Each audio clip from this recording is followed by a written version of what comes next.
Michael, we've talked about some of the side effects of your prostate cancer treatment. Now we're going to use this EASSi program to help guide us through a brief conversation about sex and prostate cancer and some ideas that can help.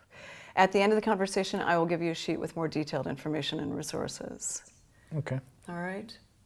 We know that sex can be a difficult subject to talk about, but it is really important, and it's an important part of life.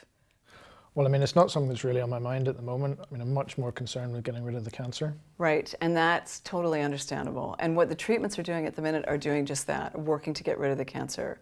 But what we do know is that some men find the effect and the impact of some of these side effects can gradually affect them more over time. All right? We know that men tell us there are 3 things that can happen. One is that they often stop having sex, and for some this can be a problem. Other men try medicines or aids to try to get an erection. These can work to a certain extent for some men. A good outcome is when they understand that sex can be pleasurable with or without an erection.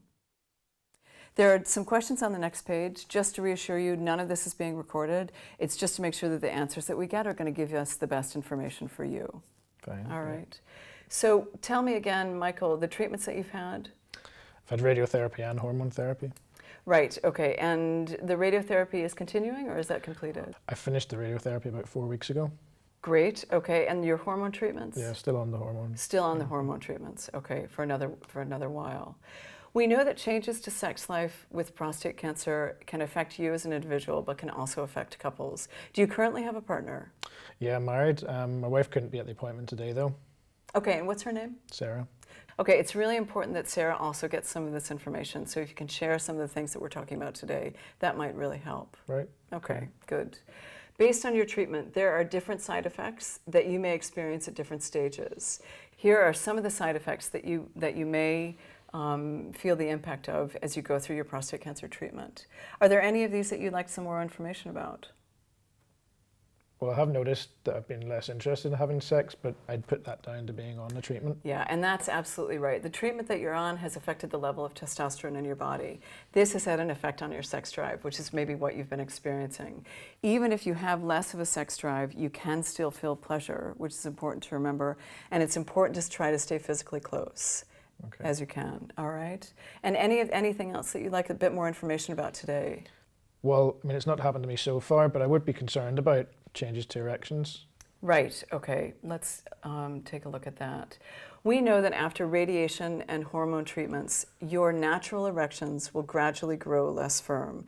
This can happen soon after treatment or sometime later. There are things that you can do to help, like using an erection aid, like a vacuum pump or some medications. We can also refer you to an erectile dysfunction clinic.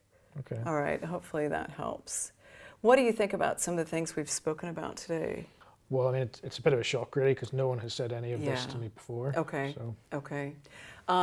We know that it is difficult to talk about, but it's really important that you get some of this information. Sex and the effects on your sex life, these can have a major impact on you as an individual, but also on your relationships. Men can start to feel different in their bodies and maybe are more hesitant to talk about it. Couples may find it difficult to talk about the changes and start to lose the intimacy and the pleasure that they used to get.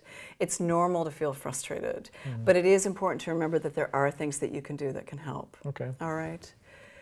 One of the things that we encourage is trying to stay close as a couple. Keep doing the things together that you enjoy doing. Try to stay physically close and keep talking and listening to each other as you go through these changes. And that will really help you stay connected. It's important to remember that sex and intimacy are about pleasure. You will have to try new things. Research shows that with patience and persistence, you can still have a pleasurable and satisfying sex life. Okay. Okay? And Michael, this has been a brief conversation, really just to get you thinking about some of the changes that may impact you over time, but to let you know that there are lots of things that you can do to help. Okay. All right. We're going to take a look now at the signposting sheet I mentioned. One of the first things is just to point you in the direction of the website, the self-management resource, and information about the Erectile Dysfunction Clinic. There are lots of other specialist advice and resources there as well. Okay. Just to close then, do you have any questions? Well, I did want to know, can I do this program myself at home? The program is designed for you and Sarah to work through at home in your own time. It provides some detailed information about the challenges, and more importantly, how to cope and manage with these challenges. It does cover some information about erectile aids and erectile dysfunction, but goes much, much wider than that, just to talk about pleasurable and satisfying sex life with prostate cancer treatment. Okay. All right, thanks very much. Thanks, that's been really useful.